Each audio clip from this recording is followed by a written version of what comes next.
뇌를 사용하지 않는 운동은 노동이다. 한 살이 빠지는 원리. 1. 다이어트에 대한 올바른 이해. 한 살 빠지는 원리.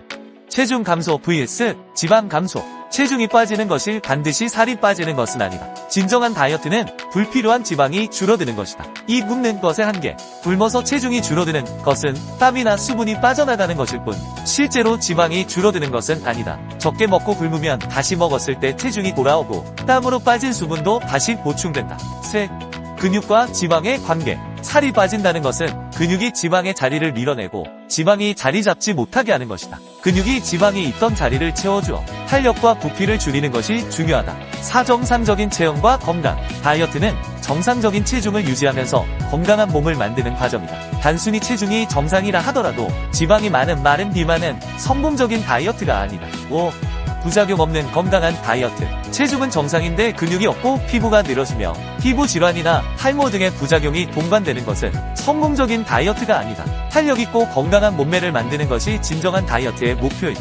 6. 올바른 시작. 잘못된 방법으로 다이어트를 시작하면 평생 고생하고 요요 현상을 반복할 수 있다. 올바른 이해를 가지고 다이어트를 시작하여 먹어도 살이 찌지 않는 건강한 몸을 만들기를 바란다. 두 근육의 역할. 근육이 많을수록 지방이 빠지고 그로 인해 체중도 빠진다. 즉 근육은 칼로리를 소모하는 기생충이다. 그렇기에 근육이 생기면 근육이 없는 사람과 비교하여 같은 러닝을 하더라도 더 많은 칼로리를 소모한다. 1. 칼로리 소모의 차이. 같은 러닝을 하더라도 근육이 많은 사람은 더 많은 칼로리를 소모한다. 예를 들어 30kg 가방을 들고 뛰는 사람과 맨몸으로 뛰는 사람을 비교할 때 전자가 더 많은 칼로리를 소모한다. 그렇게 근육이 많을수록 먹는 족족 소모하고 운동 시에도 더 많은 칼로리 소모로 체중도 잘 빠지는 것이다. 두 근육과 칼로리 소모의 관계. 러닝과 여러 운동을 하면서 칼로리를 계산해서 먹고 운동한다. 그 칼로리의 기준이 되는 것이 근육이다. 근육이 적다면 운동 시 소모되는 그 기준 칼로리는 낮아진다. 기존에 나와 있는 운동 칼로리는 근육이 어느 정도 있을 때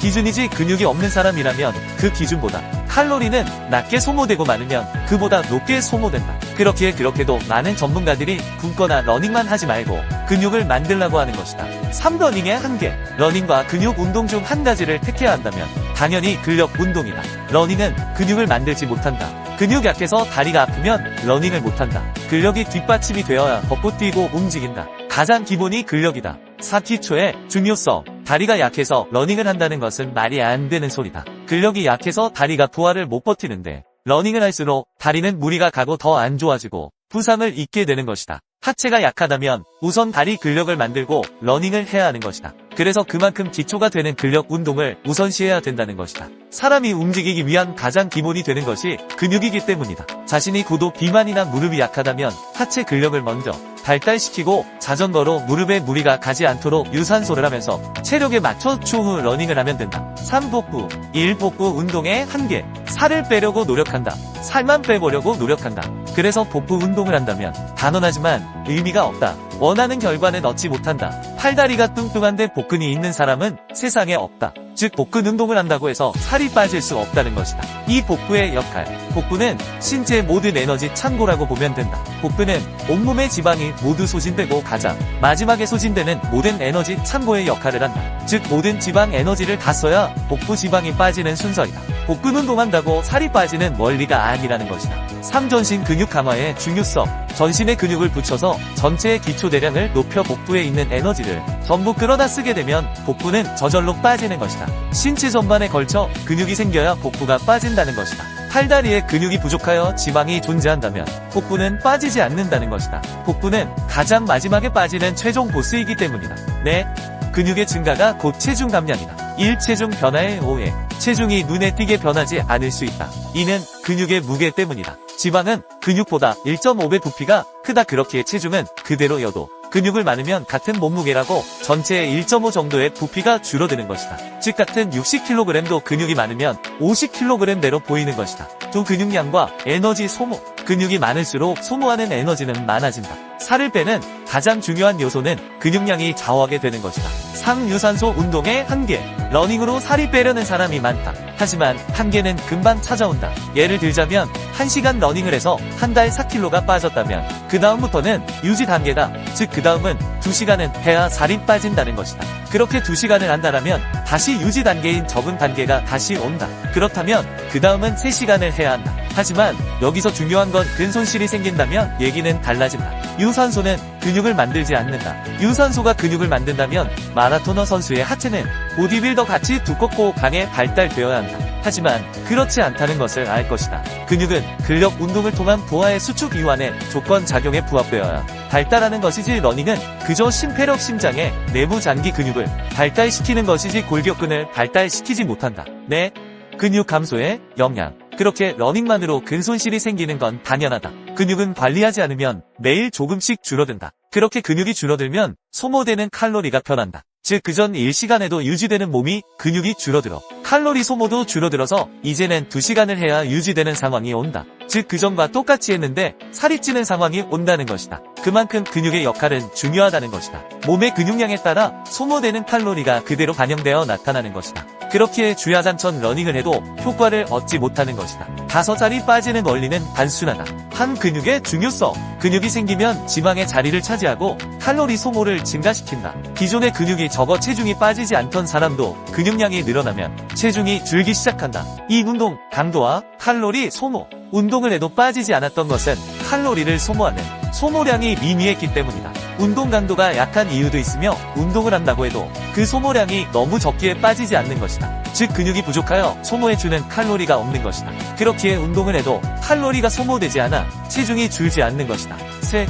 근육이 유산소 운동에 미치는 영향. 근육을 늘리면서 유산소를 같이 해주어야 효과가 있다. 유산소만으로는 다이어트를 성공할 수 없다. 본인이 마라토너 선수처럼 뛰는 신체 능력을 가지지 않은 이상 힘들다는 것이다. 가장 쉬운 방법은 근육을 증가시켜 근육이란 기생충을 많이 번식시켜 놓은 것이다. 아무것도 안 하고 누워있어도 근육이 없는 사람은 1시간씩 뛰어야 유지되는 몸을 근육 3kg 더 가진 사람은 집에서 누워있어도 소모된다면 얼마나 억울한가. 근육은 생기는 그 순간부터 쉬지 않고 칼로리를 소모하여 영양분을 뺏어먹는 개생충이 되어 살이 찌지 못하게 만들어주는 물 먹는 하마를 이은 칼로리를 먹는 하마가 되는 것이다. 네, 근육 증가의 효과. 살이 빠지는 원리는 칼로리의 소모이다. 칼로리를 소모해주는 역할은 근육이다. 적게 먹고 운동하는 것은 적게 먹은 것이다. 칼로리를 소모한 것이 아닌 섭취가 적은 것일 뿐이다. 소모되어야 할 칼로리는 여전히 소모되지 않고 있는 것이다. 이미 쌓여있는 것이 소모되어야 살 빠지는 것이다. 하수구가 머리카락으로 막혀있다. 그래서 물을 조금씩 버리면 물을 빠져나갈 것이다. 하지만 그 머리카락 뭉치는 그대로 있다. 그것을 치워야 물이 시원하게 잘 빠질 것이다. 체중도 그런 이치다 막히고 쌓인 지방을 조금씩 먹고 운동한다고 빠진다는 생각을 가지는 것은 1차원적인 생각이다. 5. 적게 먹는 것과 소모의 차이. 적게 먹는 것과 칼로리를 소모하는 것은 다른 개념이다. 적게 먹었으니 쌓인 지방을 쓴다라고 생각을 하겠지만 소모를 하려면 소모할 그 도구와 무기인 근육이 있어야 하는 것이다. 적게 먹었을 뿐 소모해줄 근육이 없다면 소모가 일어나지 않는다. 그저 적게 먹고 순간의 칼로리 섭취가 없기에 줄어든 것처럼 보일 뿐 먹으면 다시 돌아온다. 많이 먹어도 소모해줄 근육이 많으면 살이 찌지 않는다. 적게 먹어도 소모해줄 근육이 적으면 살이 찐다. 즉 적게 먹고 운동한다고 살이 빠지는 것이 아니다. 6. 적게 먹는 위험. 적게 먹거나 굶으면 오히려 근육을 보호하고 재생할 영양이 없어서 적게 먹고 운동하면 상처에 연고를 바르는 영양 없어서 오히려 근손실이 일어나 운동을 해도 살이 빠지지 않고 이상하게 그전처럼 적게 먹고 운동하는데 살이 찌는 현상이 생긴다. 그 이유는 적게 먹고 운동하면서 몸이 오버트레이닝으로 간주하여 근손실을 일으켜 근육이 줄어들면서 칼로리 소모도 줄어들고 그전과 같은 양의 운동을 해도 유지가 되지 않고 찌게 되는 것이다. 너무나 당연한 것이다. 7. 근손실의 위험. 근육이 줄어들어 칼로리가 줄어들었으니 이제 그전과 똑같은 양을 먹고 운동을 하면 안 되는 것이다. 더 운동하거나 더 덜 먹어야 하는 악순환이 시작된 것이다. 덜 먹고 안 먹고 운동했는데 오히려 살이 찌는 몸을 만들어 더 덜 먹고 더 많이 운동해야 하는 저주가 시작되는 것이다. 그러니 비정상적인 방법이 아닌 잘 먹고 운동하는 것이 가장 좋은 살 빼는 방법이다. 6. 가장 단순한 살 빼는 방법. 근육을 늘리면서 유산소 운동을 병행한다. 시간이 없다면 서킷 트레이닝과 같은 운동을 실시하여 최대한 근육을 생성 보존하는 운동을 한다. 영양은 골고루 굶지 않고 1인분 양을 섭취한다. 인터넷에 나오는 식단은 신경 쓰지도 말아 되지도 않고 불필요하다. 위의 말의 뜻 줄인다고 효과를 보지 못한다. 자신의 체형에 맞게 적용하지 못하면 복이 된다. 소모하지 못하면 아무런 의미가 없기 때문이다. 소모를 잘하면 뭘 먹어도 상관없다. 소모하는 것이 중요한 것이다. 야식 인스턴트만 먹지 말고 골고루 1인분 양을 챙겨 먹고 운동해라. 그래야 일반적인 식단을 먹어도 문제없는 살이 찌지 않는 정상적인 몸이 되는 것이다. 평생 적게 먹고 불코 3-4시간씩 러닝하고 무엇을 먹을 때마다 칼로리 계산을 하고 불안하고 후회하고 죄책감에 시달리는 매일 매 순간을 살고 싶지 않다면 근육과 친해지길 바란다. 7. 적게 먹으면 살이 빠진다는 논리의 한계. 적게 먹고 많이 움직이면 빠진다는 논리가 맞다면 누구나 그렇게 체중이 이론적으로 빠져야 한다. 그렇다면 세상에 살찐 사람은 없을 것이다. 하지만 결과는 어떤가? 묘의 각종 부작용에 시달린다. 적게 먹고 운동하면 살이 빠지는 원리라면 그 자체로서 부작용도 없는 단순한 이론대로 결과가 모두에게 적용돼야 한다. 1. 복잡한 원인. 하지만 적게 먹으면 살이 빠진다는 이론은 어디에도 적용되지 않는다는 것이다. 몸이 그렇게 단순하면 살찐 사람도 아픈 사람도 없을 것이다. 단순한 조건 작용이 아니라는 것이다. 그 조건이란 것은 수백 수천 가지의 원인이 되는 요소가 모두 합쳐 저 하나의 결과를 나타내는 것이다. 그 조건이 하나의 원인이 아니라는 것이다. 사람의 몸은 수많은 작용의 합이다. 보이지 않는다고 없는 것이 아니다. 보이는 것이 다가 아니라는 것이다. 이 보이지 않는 요소, 단순하게 적게 먹으면 된다라고 잘못된 정보를 사실처럼 믿고 생각해서 접근하면 안 된다는 것이다. 그렇게 쉬우면 전문가들이 왜 공부를 하겠는가? 소문과 사례만을 가지고 전체를 판단하지 말고 자신을 위한 것이라면 좀 더 관심을 가지고 공부를 하기 바란다. 자신을 한낱 소문에 맡기는 오류를 범하지 마라. 자신의 몸을 확인 절차도 없이 근거도 없는 정보에 내맡기는 무책임한 행동은